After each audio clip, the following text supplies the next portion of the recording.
At precisely 6 a.m. on June 5, 1960, two young birdwatchers were navigating the dense, marshy shoreline of Lake Bodom in Espoo, Finland.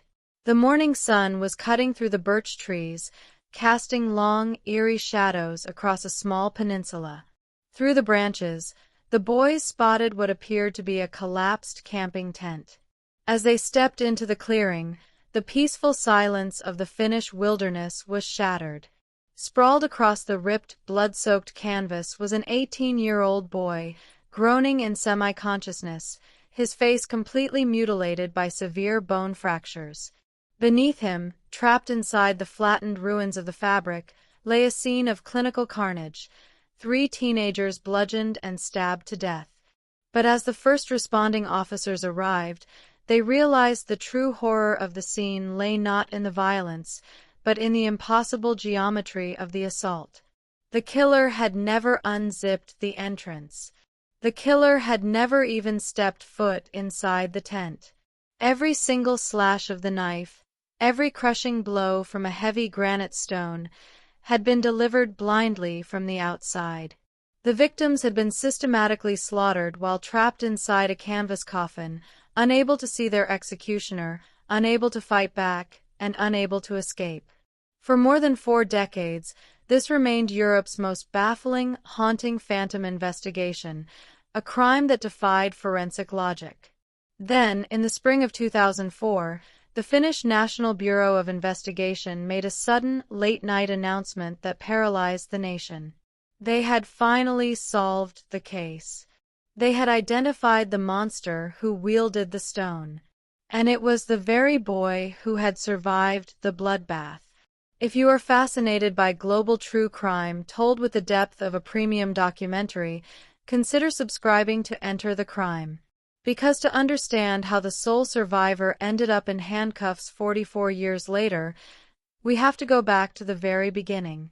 In the early summer of 1960, Finland was undergoing a dramatic societal shift. A post-war generation of youth was demanding independence, breaking away from the rigid, traditional expectations of their parents. Lake Bodom, located just 22 kilometers west of the bustling capital of Helsinki, had become a sanctuary for these young adventurers. It was a place where teenagers could escape the city, pitch a tent, and experience a taste of absolute freedom. On Saturday, June 4th, 4 middle-class, clean-cut teenagers arrived at the lake for what was supposed to be a routine weekend camping trip. 18-year-old Seppo Boisman, a charismatic young mechanic, and his 15-year-old girlfriend, Anja Maki. Alongside them were Seppo's closest friend, 18-year-old Nils Gustafsson, and his 15-year-old girlfriend, Mila Björklund. To the outside world, they represented the absolute ideal of Finnish youth, responsible, well-behaved, and deeply athletic. They brought 2 meticulously maintained mopeds, a single, modest canvas tent, and enough supplies for a single night under the stars. But beneath the pristine surface of this perfect weekend, dark, subtle contradictions were already beginning to warp the timeline. The teenagers chose an isolated, heavily forested peninsula that jutted out into the northern section of Lake Bodom. It was a beautiful spot, but it was far from private. Local police records later revealed that this specific peninsula was surrounded by properties owned by highly reclusive, hostile locals who deeply resented the influx of loud, modern city teenagers trespassing on their ancestral land. As the group set up their camp, witness statements gathered from across the lake noted that the 4 teenagers were not alone. Early in the evening, around 6:30 p.m., Seppo and Nils walked to a small, rustic wooden kiosk located near the edge of the woods to buy lemonade, matches, and cigarettes. The woman running the kiosk later recalled that the boys seemed cheerful, but multiple fishermen stationed across the bay reported hearing a tense, volatile verbal altercation echoing across the water. A local man had reportedly approached the campsite, screaming at the teenagers, ordering them to pack up their gear and leave the peninsula immediately. The teenagers chose to ignore the warnings. As night fell over Espoo, the 4 youths retreated inside their cramped, single-room canvas tent. In June, the Finnish midnight sun ensures that the sky never truly goes dark. Instead, the landscape becomes locked in an eerie, unyielding twilight where visibility remains high even at 2 a.m. The space inside the tent was incredibly claustrophobic, barely wide enough for 4 young adults to lie side by side. They unzipped the flap, pulled the canvas shut, and fell asleep, completely unaware that a silent figure was currently standing in the absolute stillness of the tree line, watching their every move. But as the teenagers drifted off, they had no idea that a local resident had just noted something highly unusual about the position of their mopeds, something that proved someone had already entered their camp while they slept. The critical window of the attack occurred in the absolute dead of morning, between 4 a.m. and 6 a.m. on Sunday, June 5th. While the 4 teenagers were locked in deep sleep, a phantom assailant emerged from the birch trees. The killer was carrying 2 distinct, highly lethal weapons, a heavy, jagged granite stone collected from the shoreline and a long, narrow hunting knife. The attacker did not attempt to unzip the tent door. They did not want a confrontation. They wanted an execution. With terrifying precision, the killer struck the main structural poles of the tent first. The ropes snapped, and the heavy, thick canvas collapsed instantly inward, trapping the 4 teenagers beneath a suffocating, blinding weight. Before the victims could comprehend what was happening, before they could even find the zipper to escape, the killer began raining down blind, crushing blows with the heavy stone directly through the exterior of the collapsed canvas. The physics of the assault were calculated to cause maximum trauma with 0 risk to the perpetrator. Seppo Boisman and Anja Maki were targeted first. The heavy granite stone crushed through the canvas, fracturing their skulls instantly and plunging them into immediate unconsciousness. As Seppo convulsed beneath the fabric, trying instinctively to raise his hands in a defensive gesture, the killer pulled out the hunting knife, driving it repeatedly through the heavy canvas, piercing his throat and chest. Anja Maki died within seconds from massive blunt force trauma to the occipital bone. But the killer saved an entirely different tier of rage for 15-year-old Mila Björklund, who was sleeping in the center of the tent. Medical examiners who conducted the autopsies days later were horrified by the disparity in the injuries. Mila had not just been killed, she had been systematically desecrated. After the initial blows from the stone fractured her skull, the killer used the knife to stab her over 15 times in the neck and torso. Shockingly, the forensic report confirmed that Mila was partially stripped from the waist after the tent had collapsed, and the stabbing continued long after her heart had ceased to beat. Nils Gustafsson, sleeping on the outer edge of the row, was the final target.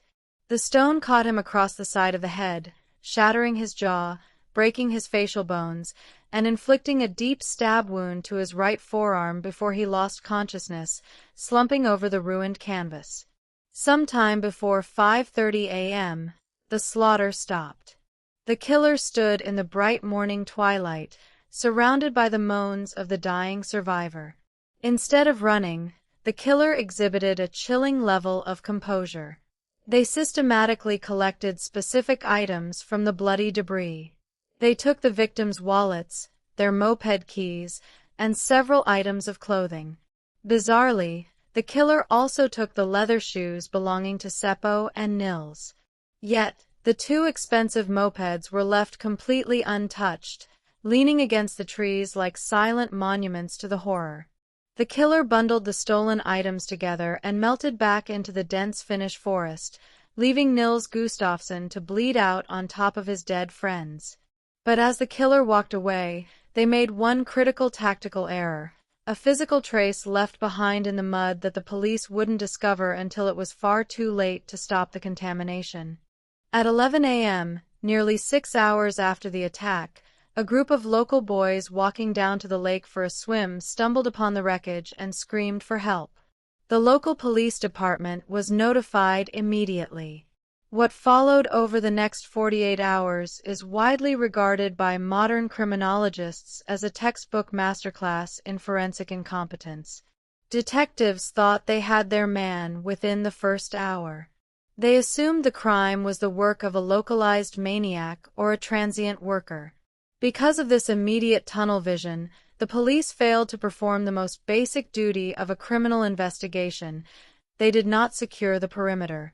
Before a forensic team could even arrive from Helsinki, the police allowed journalists, curious neighborhood onlookers, and local residents to walk directly into the center of the camp. Critical footprints were instantly obliterated. The blood-splattered grass where the killer stood was trampled flat by dozens of civilian shoes. Potential fingerprint and hair evidence, decades before the advent of modern DNA profiling, was thoroughly and permanently contaminated. Despite the ruined physical scene, the sheer brutality of the murders forced investigators to dig deep into the local population. Within weeks, the file narrowed down to two terrifying, yet completely incompatible, primary suspects. The first suspect was Karl Gyllström, known throughout the community as the Kiosk Man. Gyllström owned the small convenience shop the teenagers had visited the night before. He was a man with a documented history of extreme psychological instability and a pathological, violent hatred toward young campers. Local records showed that Gyllström had previously filled campsites with broken glass, cut tent support ropes while people slept inside them, and routinely threw rocks at teenagers who walked past his property. Years later, Gyllström's own wife made a chilling deathbed confession. She admitted she had provided her husband with a false alibi for the night of June 5 solely because she was terrified he would murder her if she spoke the truth. In 1969, overwhelmed by local suspicion, Karl Gyllström walked directly into Lake Bodom and drowned himself. He left behind a verbal confession to a neighbor, but because he was dead, the police closed his file without a definitive answer. If Gyllström was the local menace, the second suspect was an international enigma. Hans Assmann was a German national living in Finland, widely rumored to be an operative for foreign intelligence services. On the morning of June 6, less than 36 hours after the Bodom Lake massacre, Assmann checked himself into the surgical ward of a Helsinki hospital. The attending doctors and nurses were deeply alarmed by his appearance. Assmann's clothing was covered in dark, reddish-brown stains, his fingernails were black with dirt and organic matter, and his behavior was overtly psychotic, alternating between feigning unconsciousness and aggressive outbursts. Despite the medical staff explicitly alerting the authorities that Assmann perfectly matched the physical description of a man seen fleeing the lake by local witnesses, the police never formally interrogated him. Because of his alleged political connections and potential intelligence immunity, his clothes were never tested for blood matches. Detectives thought they had their man with Assmann. They didn't. Let's stop the clock right here. At this exact stage of the investigation, given the erratic history of the Kiosk Man and the highly disturbing medical presentation of Hans Assmann, who would you suspect? Do you think this circumstantial evidence would convince you in a court of law? Let me know your thoughts in the comments. The sheer, overwhelming volume of this case paralyzed the local precinct for years. Investigators were forced to manually sort through over 4,000 public tips, hundreds of handwritten anonymous letters, and thousands of conflicting descriptions of suspicious figures seen near the lake. Sifting through that ocean of unorganized paperwork without modern database software or digital cross-referencing tools meant that several critical, explosive red flags were buried deep inside cardboard storage boxes for more than 40 years, allowing the true culprit to live a completely normal life in plain sight. But in those archived boxes lay a single medical report from 1960 that every investigator had overlooked, a report that completely contradicted the sole survivor's story about what happened in the final minutes before the canvas fell. To understand how an assassin could successfully execute 3 people through a canvas tent without being seen or overpowered, Forensic psychologists had to strip away decades of local folklore and evaluate the strict physical reality of the campsite. The perpetrator possessed an incredible, calculated awareness of the camper's physical vulnerabilities. By severing the structural lines and collapsing the heavy canvas first, the killer completely neutralized the teenager's ability to establish a line of sight. This was not a chaotic, panicked assault. It was an organized, deliberate tactical choice designed to maximize trauma while ensuring the victims could never launch a coordinated counterattack. The killer used the tent itself as a weapon of immobilization. But while investigators analyzed his patterns, a hidden piece of evidence was about to surface that changed everything. In the spring of 2004, the Finnish National Bureau of Investigation officially reopened the cold case. Utilizing advanced forensic technologies that were completely unimaginable to the detectives of 1960, scientists began examining the physical items preserved in deep evidence storage. They focused almost exclusively on Nils Gustafsson's leather shoes. As you recall, these shoes had been found by police in 1960, hidden roughly 500 meters away from the campsite, tucked neatly under a bush and wrapped inside a piece of clothing. Modern bloodstain pattern analysis and laser mapping technology revealed a devastating forensic truth. The entire exterior surface of Gustafsson's leather shoes was heavily coated in an intricate pattern of high-velocity impact blood spatter. Forensic scientists confirmed that this specific spatter pattern could only be formed if the shoes were directly facing the victims at the exact moment their skulls were being crushed by the granite stone. However, when scientists analyzed the interior lining of the shoes, they found something even more shocking. The interior contained absolutely no blood whatsoever. Not a single drop of Gustafsson's own blood was found inside the footwear, despite the fact that his face had been severely fractured and cut during the incident. The forensic implication was immediate, undeniable, and catastrophic for the sole survivor. The prosecution formulated a brand new, chilling hypothesis. Nils Gustafsson was actively wearing those shoes during the brutal slaughter of his 3 friends. The psychological profile of the case inverted instantly. The state argued that on the night of June 4th, the teenagers had consumed a significant amount of alcohol. A violent, alcohol-fueled argument broke out inside the tent. The state hypothesized that Gustafsson had become consumed by an intense, narcissistic jealous rage after being sexually rejected by his girlfriend, Mila Björklund.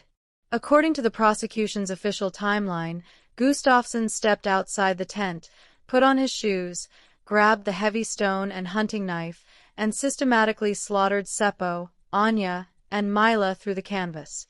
Once the victims were dead, he allegedly walked half a kilometer into the forest to hide his shoes, returned to the campsite, used a blunt object to inflict self-inflicted fractures to his own jaw and cheekbones to simulate a defensive struggle, slashed his own arm, and lay down on top of the canvas next to the corpses to wait for the morning light. But just as the prosecution prepared to close their arrest warrant, a retired railway brakeman stepped forward to the police with an alibi for Gustafsson that threatened to completely derail the state's forensic reconstruction. In August 2005, 45 years after the blood softened the earth at the peninsula, Nils Gustafsson stood trial in the Helsinki District Court on 3 distinct counts of first-degree murder. The trial became an absolute media sensation across Europe, representing a high-stakes legal war between decades-old memory and modern molecular science. The prosecution's case rested entirely on the high-velocity blood spatter on the leather shoes and a highly controversial, uncorroborated statement from a local woman who claimed that Gustafsson had drunkenly bragged about committing the perfect crime during a house party in the late 1980s. But when the defense took the podium, they launched a ferocious, highly systematic counterattack that completely dismantled the state's narrative. The defense introduced a panel of elite medical experts who re-evaluated Gustafsson's original 1960 hospital admission records. The medical data was definitive. Gustafsson's injuries included a severely fractured jaw, shattered zygomatic bones, a deep defensive stab wound that penetrated to the muscle of his right arm, and a profound cerebral concussion. The medical experts testified under oath that it was physically and psychologically impossible for an individual to self-inflict that degree of bone-crushing trauma to their own face. No human being could strike their own jaw with the force of a sledgehammer and then calmly walk through the woods staging a crime scene. Furthermore, the defense delivered the final, decisive blow using the state's own advanced DNA testing. While the victim's blood was present on the exterior of the shoes, modern testing revealed that Gustafsson's blood was located deep within the interior layers of the collapsed tent fabric, mixed with the soil directly beneath where his head had rested. This proved beyond a shadow of a doubt that Gustafsson was inside the tent, lying flat, when the structure initially collapsed and the heavy blows began to fall. He was a victim of the attack, not the architect of it. On October 5, 2005, the Helsinki District Court delivered its final verdict. The court completely acquitted Nils Gustafsson of all 3 counts of murder. The judges ruled that the prosecution's circumstantial timeline was entirely inconsistent with the severity of Gustafsson's physical injuries. Under Finnish law, the state was ordered to pay Gustafsson a massive sum of €44,900 in compensation for the severe psychological distress and reputational ruin caused by his wrongful arrest and public trial. Today, Lake Bodom has returned to its natural state of serene, quiet beauty. Families still swim in the water, and teenagers still pitch their tents along the shoreline. But the peninsula remains haunted by a profound, permanent legal void. Because Gustafsson was legally cleared, and because primary suspects Karl Gyllström and Hans Assmann died decades ago without ever facing a judge, the Finnish criminal justice system has officially exhausted every single viable lead. The case is dead. The identity of the phantom who struck through the canvas on that twilight morning in 1960 remains permanently locked inside the earth of Espoo. Which brings us to our final question for the pinned comment section below. If advanced modern DNA testing completely cleared the only survivor, but the physical geometry of the crime proves the killer knew exactly how to immobilize those campers under the fabric, do you believe the Lake Bodom killer was a highly calculated local predator like the kiosk man? Or did an entirely unidentified phantom commit the perfect crime and take the secret to their grave? And as you write your theory, remember one final, chilling detail the police found in 2005, a set of unexplained foreign DNA markers on the tent ropes that matched absolutely no one in the national database, meaning the real killer's lineage is still out there, watching. The canvas of Lake Bodom closed over the truth in 1960, leaving behind Europe's greatest forensic puzzle and a terrifying reminder. Sometimes, the most dangerous monsters are the ones who never reveal their face.